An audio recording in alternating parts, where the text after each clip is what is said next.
everyone, my name is Kash Natawale and you're watching Khan Natawale Class Physics channel. तो आज हम study करने जा रहे हैं इलेक्ट्रिक चार्जेस एंड फील्ड्स का लेक्चर नंबर 5, जिसमें हम सीखने जा रहे हैं Coulomb's law in A vector form. So let us start the topic now. चलो, हम सभी लोग जानते हैं कि जब भी दो चार्जेस ऑपोजिट नेचर के होंगे तो उनमें फोर्स ऑफ अट्रैक्शन होगा। अगर दो चार्जेस सिमिलर नेचर के हो तो उनमें फोर्स ऑफ रिपल्शन होगा, और उनका जो मैग्नीट्यूड होता है उन दो चार्जेस के बीच में का जो फोर्स का F is equals to K into Q1 Q2 divide by R square, where K is a some constant, electrostatic constant भी बोल सकते हैं इसको हम लोग, और R is the distance of separation between the two charges, Q1 and Q2 is the magnitude. तो इस फार्मूला से सिर्फ और सिर्फ हम कूलम फोर्स के बीच में का मैग्नीट्यूड निकाल सकते हैं, लेकिन डायरेक्शंस निकालने के लिए हमें वेक्टर फॉर्म यूज़ करना पड़ता है। तो चलो हम without wasting time Coulomb's law का वेक्टर फॉर्म निकालना शुरू कर देते हैं। मान लो मेरे पास दो चार्जेस है, एक चार्ज है Q1 और एक चार्ज है Q2, और ये 3 डायमेंशंस में मैंने रखा हुआ है, स्पेस में रखा हुआ है। पहले चार्ज का जो पोजीशन होगा ओरिजिन से, मैं मान के चलता हूँ सर इसका जो पोजीशन वेक्टर है पहले चार्ज का वो ले रहा हूँ मैं R1 वेक्टर।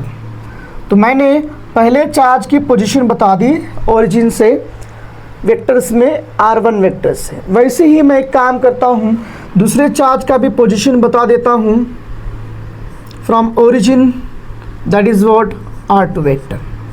चलो, तो मैंने क्या किया यहाँ पर, पहले चार्ज जो कि A पॉइंट पर है, दूसरा चार्ज जो कि B पॉइंट पे है।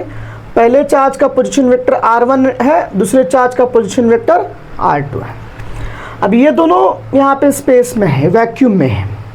अब हमें बताना है कि फोर्सेस का डायरेक्शन किस तरीके से लगता है। चलो, मान लो Q1 ने Q2 पे फोर्स लगाया, दोनों का नेचर सेम है तो रिपल्सिव लगेगा, और पहले ने दूसरे पे जो फोर्स लगाया है मैं ले रहा हूँ इस डायरेक्शन में, and I would like to write it like this, force on a second charge due to first, vector में लिखना है अपन ने।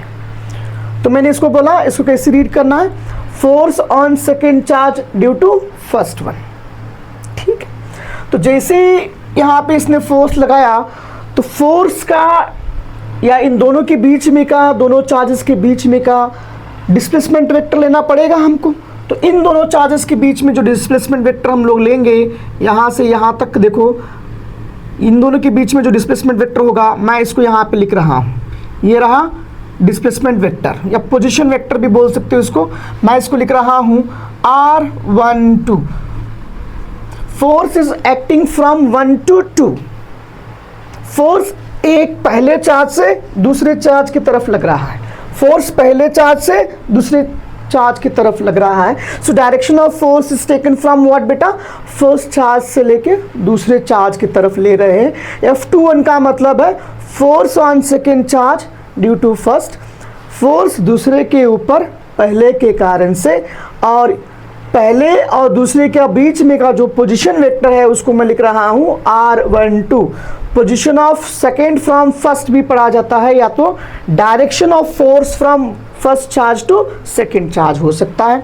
तो मैं अभी फोर्स का यहाँ पे कुछ फार्मूला लिखने का आइडिया देता हूँ किस तरीके से लिखना है, यानी कि force on second charge due to first which is equals to, sir K का वैल्यू भी मैं लिख देता हूँ यहाँ पे 1 divided by 4 pi epsilon not.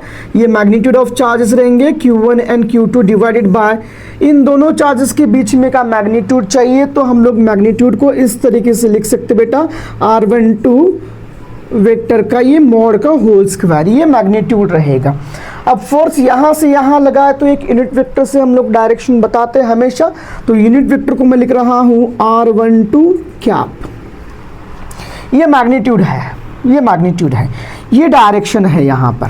ठीक है, force on first due to second, force on force on second due to first 1/4 pi epsilon not Q1 Q2 divided by R12 vector का मॉड स्क्वायर, यानी कि ये मैग्नीट्यूड कहा जाता है, और यहाँ पे एक यूनिट वेक्टर हम लोगों ने यहाँ पे बताया हुआ। आप जानते होंगे किसी भी यूनिट वेक्टर को लिखने का तरीका जो होता है, R12 कैप को मैं लिख सकता हूँ R12 vector divided by magnitude of R12,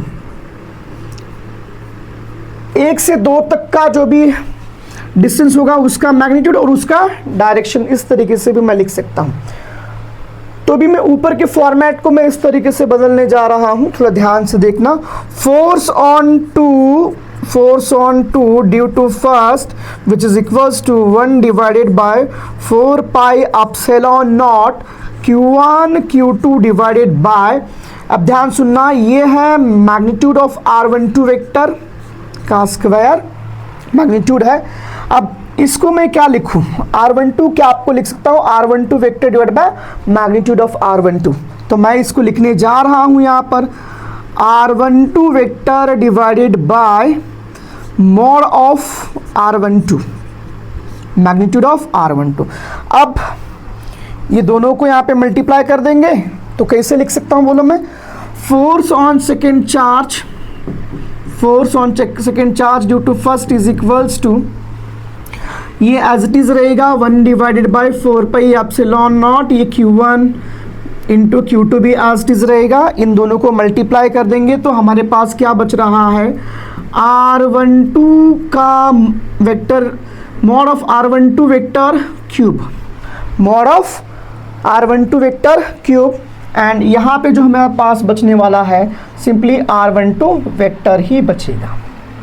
चलो सर और क्या बता सकते हैं, मुझे vector form in position vector लिखना है। तो क्या sir, from triangle OAB, see it now everyone, from triangle OAB मैं लिख सकता हूँ, सी इट हियर, OAB यहाँ से यहाँ तक पोजीशन वेक्टर R1, ये सेम डायरेक्शन प्लस R12 और ये अपोजिट डायरेक्शन। तुमने PUC फर्स्ट ईयर में वेक्टर्स या ट्राइंगल लॉ सीखा होगा, तो उसी के बेसिस पे लिख रहा हूं मैं, R1 vector plus R12 vector is equals to R2 vector. Tail head addition होगा, अब हेड टेल सब्ट्रैक्शन होगा, तो सब्ट्रैक्शन का मैंने वो वेक्टर उस तरफ लिया हुआ है। Then what I can write for the R12 vector बच्चा पार्टी, तो मैं R12 वेक्टर को लिखने जा रहा हूँ R2 vector minus of R1 vector. Hence अब मैं एक प्योर वेक्टर फॉर्म देने जा रहा हूँ कूलम्स का, force on second charge due to first is equals to 1 divided by 4 pi epsilon not Q1 into Q2 whole divided by, ध्यान से सुनना, मैं इसको कैसे लिख सकता हूँ भी, R2 vector minus R1 vector, इसका मैग्नीट्यूड का क्यूब, R2 देखो R12 को क्या लिखना है, R2 vector minus R1 vector, R2 vector minus R1 vector, इसका मैग्नीट्यूड का cube into here I can say R2 vector minus of R1 vector. So this is what force on second charge due to first. Similarly अगर मैं बात करूं यहाँ पे, similarly ध्यान सुनना, force on first charge due to second is, पहले के ऊपर दूसरे ने क्या फोर्स लगाया है, तो पहले के ऊपर दूसरे ने जो रिपल्सिव फोर्स लगाया है इसका डायरेक्शन इधर होगा, force on first due to second, और इसका भी एक पोजीशन वेक्टर है, इस फोर्स का एक पर्टिकुलर डायरेक्शन है, ये फोर्स एक पर्टिकुलर डायरेक्शन में लग रहा है और इसका जो डायरेक्शन होगा हमारे लिए होगा ये रहा इसका पोजीशन वेक्टर, इस फोर्स का डायरेक्शन, दैट इज व्हाट बेटा आई कैन राइट 2 1 वेक्टर, फोर्स दूसरे चार्ज से पहले की तरफ लग रहा है, या तो आप ऐसे भी बोल सकते हो डिस्प्लेसमेंट वेक्टर बिटवीन 2 to 1। हम लोग फाइनल माइनस इनिशियल, यहाँ पे भी बड़ी मजे की बात देखो, इसको कैसे लिखा हम लोगों ने, यहाँ पर R12 लिखा है, यानी कि यहाँ पे देखो तो R12 लिखा है, पहले से के लेके दूसरे तक, ये हमें डिस्प्लेसमेंट चाहिए, तो डिस्प्लेसमेंट कैसे, final minus initial, so final कहाँ गया, फाइनल माइनस इनिशियल। तो लिखने का अपना अपना तरीका होता है, रिजल्ट तो वही आएगा। फिर से एक बार देखो, क्या इसने यहाँ पर फोर्स लगाया है, हाँ, कितना, force on first due to second बोल सकते हैं, यस सर। क्या इस फोर्स का एक डायरेक्शन या डिस्प्लेसमेंट वेक्टर या पोजीशन वेक्टर है, हाँ सर। कैसे लिखा है मैंने उसको, R12 वेक्टर लिखा है, यानी कि फोर्स दूसरे चार्ज से लेके पहले चार्ज की तरफ जा रहा है। अगर मैं चाहे तो इसे भी बोल सकता हूँ बेटा, इस r21 वेक्टर को हमने अभी अभी लिखा के भी बताया आपको, r1 vector minus r2 vector, यानी कि final position minus initial position को, या final vector minus initial vector को हम लोग डिस्प्लेसमेंट वेक्टर की भी नाम से जानते हैं। So therefore what I can write for this one now, I can say that force on a first due to second which is equals to here बच्चा पार्टी 1/4 pi epsilon not Q1 Q2 whole divided by, यहाँ पे बदलाव आएगा r1 vector minus r2 vector magnitude का cube into r1 minus r2 vector. देख लो, तो इस तरीके से हमारे पास क्या आ रहा है, फोर्स आ रहा है। ठीक है, तो इसका एक स्क्रीनशॉट ले लो, मैं आगे का लिख के देता हूं।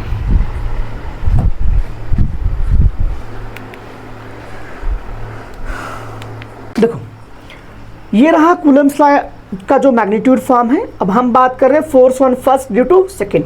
सेकेंड ने पहले के ऊपर फोर्स लगाया, force on first due to second. तो इस यहां से लेके यहां तक का जो पोजीशन वेक्टर है, मैंने इसको लिखा है r21 वेक्टर लिखा है, यानी कि दूसरे ने पहले पे फोर्स लगाया है, तो फोर्स सेकेंड से फर्स्ट की तरफ जा रहा है, सेकेंड से फर्स्ट की तरफ जा रहा है। तो मैं इसको इस तरीके से भी लिख सकता हूं, force on first due to second is equals to 1/4 pi epsilon not Q1 Q2 by r cube. इसको मैं लिख सकता हूं r21 वेक्टर। पोजीशन वेक्टर क्या है, r21 वेक्टर। तुम देखो ट्रायंगल OBA में, देखो ट्रायंगल OBA में देखो, r2 vector plus r21 vector is equals to r1 vector. तो मैं यहाँ पे लिख दिया हूँ, यहाँ पर देखो आप लोग, तो r21 वेक्टर को लिख सकता हूँ r1 vector minus r2 vector. So r1 vector minus r2 vector को मैं लिख सकता हूँ r21 वेक्टर। ठीक है सर, वैसे ही force on second due to first की जब बारी आएगी, तो पहले ने दूसरे के ऊपर फोर्स लगाया है, force on 2 due to 1, so force on 2 due to 1 is equals to 1 divided by 4 pi epsilon not Q1 Q2 divided by mod of r2 vector minus of r1 vector का whole cube, r2 vector minus of r1 vector. मैं इसको इस तरीके से भी लिख सकता हूँ, force on 2 due to 1 is equals to 1/4 pi epsilon not Q1 Q2 by r cube. ये मैग्नीट्यूड का क्यूब है बेटा, मैग्नीट्यूड को कुछ किताबें ऐसा भी लिखते हैं। और रही बात ये r2 vector minus of r1 vector को, तो आप ये देखो, पहले ने दूसरे पे फोर्स लगाया, तो पोजीशन वेक्टर ये वाला यूटिलाइज करेंगे, तो यहाँ पे होगा OAB का सामना। तो OAB में हम लोग लिखेंगे यहाँ से लेके यहाँ तक r1 वेक्टर, और यहाँ से लेके यहाँ तक r21 वेक्टर, और ये अपोजिट में है, तो इस तरफ मैंने r2 वेक्टर लिया है, माइनस की जगह पे मैंने राइट हैंड साइड में भेजा है। तो r21 वेक्टर को मैं लिख सकता हूँ r2 minus of r1 vector. तो इस तरीके से मैं इस तरीके से कूलम्स लॉ को रिप्रेजेंट कर सकता हूँ। तो आपके मैं जानकारी के लिए बता दूं कि ये जो कूलम्स लॉ है, सिर्फ यहाँ पे तुम एक माइनस लेके आओ, या तो इसको आप लोग r1 माइनस r2 लिख दो, तो एक माइनस बाहर आ जाएगा। So I can say that Coulomb's law obeys Newton's third law of motion, that is F21 vector is equal and opposite to the F12। Magnitude में सेम होंगे, इन दोनों का मैग्नीट्यूड तो सेम होगा, लेकिन इन दोनों का डायरेक्शन कैसे होगा, ऑपोजिट होगा सर। इसीलिए हम इसको एक्शन रिएक्शन पेयर फोर्सेस भी बोल सकते हैं। और ये जो है प्रैक्टिकली प्रूव्ड नहीं है, और it obeys inverse square law. जब भी इनवर्स स्क्वायर लॉ ओबे होता है, तो फोर्स बहुत लार्ज डिस्टेंस के लिए अप्लीकेबल है, लेकिन ये बहुत शॉर्ट रेंज के लिए कूलम्स लॉ एप्लीकेबल नहीं। जैसे कि मैं बोलूँ, अगर इसका डिस्टेंस दो चार्जेस के बीच में का एक फर्मी से भी कम है, तो कूलम्स लॉ एप्लीकेबल नहीं है। और बहुत लार्ज मतलब भी ना यार, एक लाइट ईयर से तुम ज़्यादा की बात करेंगे, तो वहाँ पे भी कूलम्स लॉ कहीं ना कहीं पे एप्लीकेबल नहीं है। और ये जो फोर्सेस होते हैं, इनको मीडिएट करते हैं फोटॉन्स के कारण से ये फोर्सेस मीडिएट होते हैं, यानी कि जो फोर्सेस लगते हैं फोटॉन के एक्सचेंज होने से यहाँ पे दो चार्जेस के बीच में फोर्स ऑफ अट्रैक्शन या रिपल्शन होते रहता है। और मैं क्या बोलूँ, ये जो कूलम्स फोर्स है ये मीडियम डिपेंडेंट भी होता है। हाँ, हम सभी लोग जानते हैं Coulomb force is medium dependent force. और क्या बोल सकते हैं sir, Coulomb's law we can say is applicable for only point charges और हाँ, पॉइंट चार्जेस। और हम बोल सकते हैं कि स्फेरिकली चार्ज्ड बॉडीज़ के लिए भी एप्लीकेबल होता है कूलम्स लॉ।